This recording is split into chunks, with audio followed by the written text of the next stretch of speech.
This is Xiaomi's new Pad 7. It's an Android 15 tablet, the Snapdragon 7 Plus Gen 3.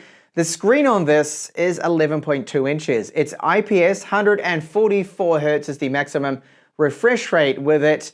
And we've got Hyper OS 2 with Xiaomi. The camera on the rear, 13 megapixels. Battery capacity is 8,850 milliamp hours. And it does have 45-watt charging from them. So in this review, I'm going to let you know if it is worth getting this base model here of the Xiaomi Pad 7. It's not global yet, so you do have to import one of these. So this unit here I got from Desktop. It is not from Xiaomi and it's an import version, so it is in Chinese. And we'll take a look at what we get. Now price-wise, this was about $359 US. So it's an okay price. I wish it was a little bit cheaper because it can be bought a bit cheaper in China. However, of course, there's a little bit of a commission on top of that. I guess they need to make something Desktop. So here you'll find in this compartment just a bit of information in Chinese. We have our charger, which is 45 watts. And that is a Type A, not Type C there. And our Type A to Type C cable. Okay, so it's got an IPS screen, 144 Hz, 500 nits normal, but it can go up to 800 nits, the brightness. I've only just measured over 622 nits. Dolby Vision support, and the resolution is 2136 by 3200. So a 3.2K screen, bezels are decent, 8 megapixel camera right here.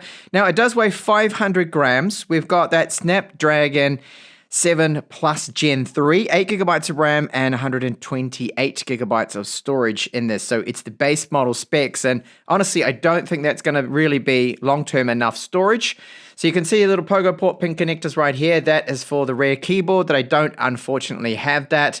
And the camera, this one is 13 megapixels on the rear. And there's a flash here and then a microphone. It makes it look like it's got 3 cameras, but it only has the single camera there on the back. Unibody build, which is very good. The battery is 8,850 milliamp hours. And then the charging we get from the Type-C port here, 45 watts, will take about an hour and 10 minutes. But I'll show you what I'm getting. We've got 2 speakers right here. Thickness is just over 6 millimeters. It is 6.2, which isn't too bad here. Now, this does not support video out. There's no micro SD card slot, no 3.5 millimeter headphone jack. You'll see the Dolby Vision markings right here in Atmos. It does support microphone, our power on button, which is not a fingerprint reader. So there's no fingerprint reader either with this. So it certainly is missing a few things. Along the top here, volume up and down there. And this is for our stylus, I believe, for the top there, which I unfortunately do not have that either. And you can see some microphones there left and right. So build quality is very good. It's solid. The unibody to it helps. This nice matte gray paint job does look also very good. It does run Android 15 and it has Hyper OS from them on the top. That is their skin there from Xiaomi. You can see the specs. So they're 8 gigabytes of RAM and then the plus 4, that of course is our virtual memory. So they've added that just to smooth things out a little bit, and performance has been very good. Now the chipset, you see the max turbo is 2.8. Battery capacity that I mentioned before. Gestures are all working well. Performance is generally always very good, very quick and snappy. I haven't seen any animation stutters, lags, problems, issues like that. You see we've got a few features in here for tablets like the floating windows, for example. And it is, well, a Chinese ROM here, so we've only got English and Chinese at the moment, but you can install things like the Google apps there. I've got Google Play installed. And that is all working, no problems with any of that. You just need to install the Google Play APK. Now, because I got it from Desktop, they already pre-installed that, and they did a bit of de-bloating as well, so that has been removed. Now, with the launcher, you can set it to be either this, your all-in-one, so you can have your widgets and everything, or the app drawer, which I do prefer, but I decided this time to just set it up like this and not have the apps drawer. But it's very easy to simply pinch here. You can go into the settings under more and decide to change it from classic to the apps drawer right there. So if I have a look here at some of the other features we do have, well, I'm not going to go into all of those kind of things in there, but under the display here, talk a little bit about this. So we have a refresh rate that can be changed to This is really good, 90 hertz and then 60. Now I found that 144 hertz, and this is of course no surprise here, has a huge impact on the battery life. I found it to be downright disappointing at 144 hertz. It's really not that good, and I'll get onto that later on. You've got your stylus options here and for the keyboard, but as I mentioned, sadly I do not have both of those. I didn't get them in time for this. It would at least delay this review by 2 weeks, and by then I would probably have no views. So really, there's no point me waiting. We've got Xiaomi's Hyper AI. So they've got some app boost things in there. And of course, everything has AI now. It's one of those marketing things like before we had 5G. And speaking of 4G or 5G, no, there is no modem support. So all up, UI performance, really impressed with it. It's very smooth, very fast, even with the 8 gigabytes of RAM, which is actually sufficient. And the chipset, that Snapdragon 7 Plus Gen 3 does perform very well. Now, this screen is IPS. I really wish it was OLED. That's one of the downsides to it, and being a more affordable tablet, it's probably the reason why Xiaomi didn't put OLED in this. But you can see that around the edges, we get like that shadow effect you get with IPS. So it's not a uniformed color that you get normally. You're not going to see it with an IPS screen, and that is a little disappointing there, but typical traits of IPS. The other thing you don't have to worry about, at least, is screen burn will not be a problem with this. Xiaomi's already pushed out a firmware update, and I am running this. So this is HyperOS version 2.08, and it's just some bug fixes to improve the performance. The runtime with the battery life is a bit disappointing at 144 hertz. In fact, not a bit disappointing, quite disappointing. I expected a bit more than this. I was hoping for at least 7 hours at 144 hertz, but it's 5 hours and 43 minutes. Now, if you lower the refresh rate, like I showed you before, down to 90 or to 60, then you will get around 6-7 hours at least. If you're gaming, it's only going to be about 3.5 hours. It really is quite disappointing, this battery life. I'm not sure what's going on. The ROM optimization could be to blame here. It's just not well optimized at the moment. So charge time, 61 minutes, just over an hour to go from 16 to 100% for 45 watts. Is not bad at all. And it reports here a much lower capacity. I wonder if there's something wrong with my unit here, that the battery cells aren't full as they should be. They're not as good as they should be. They've come out of the factory a lot lower in capacity than what is the claim. In fact, that's off. It should be 8,850 milliamp hours.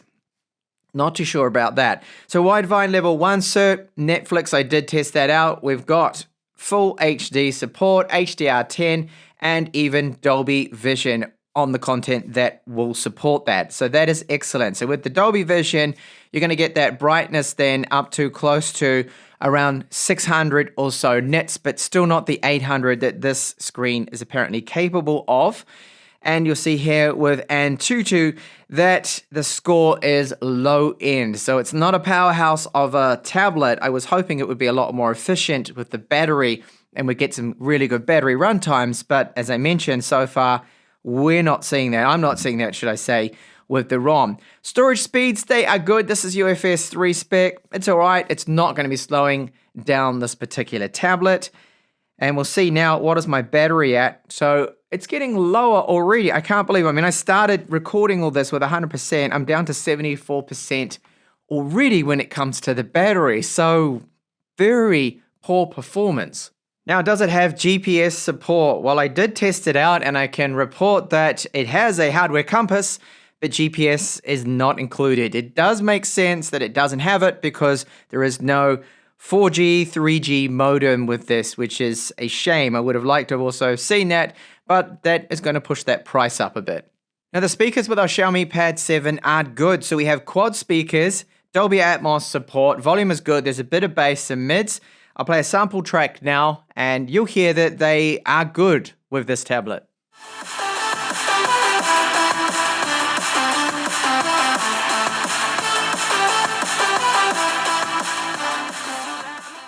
Now, the multitasking on this tablet is excellent, like it typically normally is now with all Android tablets. So we can set up floating windows, so you can resize those. Now, I have something that is demanding here. That's Genshin Impact. That's just unpacking the shaders in the background. So you can drag that out, make that whatever size you want. You have the option here that if you tap here, you can set that as split screen, and then set up the other app you may have. So I have, at the moment, Google Books here open too. So I've got the 3 apps open at the same time, be looking at my photos, and typically you can go along and just resize those if you want. Decide that you also want this to be a floating tab, and you're able to do that. So good multitasking here. The performance, as expected when you're doing something demanding like having Genshin running, that it will affect it. I've noticed it becomes a little bit laggy because of having such a demanding app there. After all, it's not a super powerful chipset. That's Snapdragon 7 Plus Gen 3. eBooks, by the way, are running fine. They look good. It's a sharp screen, so you're not going to see pixels. You can invert the colors if you're using eBooks. This is a PDF file at the moment, which is quite a large one. So if I get out of that and go into a PDF file, you see that it looks good. Now, those lines you're seeing, that's just to do with my camera, the focus of the screen on the, by the way, fully laminated too, this glass. It's just causing that effect. So if I just adjust my focus and tweak it a little, I mean, that's what it really looks like. So it's very good for things like text, your ebooks, not going to be a problem there at all. The gaming performance is better than what you would think it would be based off that Antutu score not being that great, right? Well, Genshin Impact, I do have it set to the highest possible settings, 60 frames per second, and it runs all right. It runs fine. So all of those games out there in the Play Store will be playable. But this game, for example, I would run on the medium preset instead, because I do see a lot of frame dips with this Snapdragon 7 Plus Gen 3. So it's not the most powerful, but at least you can play everything. So that's a good thing, a good sign.